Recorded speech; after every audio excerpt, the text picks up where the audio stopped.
Here I have VIVO X51 5G, and today I'm going to show you how to change wallpaper on this device. So first of all, you have to open settings, then you have to go to the lock screen and wallpaper, and here you have some of the preset wallpapers. You can select one of them, but you can also set your own image as a wallpaper by going here. Then you have to select your image,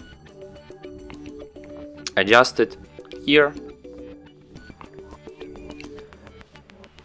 and then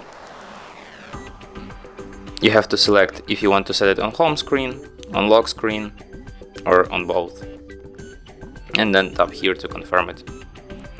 And as you can see, wallpaper changed. And that's it. Thanks for watching. If you find this tutorial useful, don't forget to hit that like button and subscribe to our channel.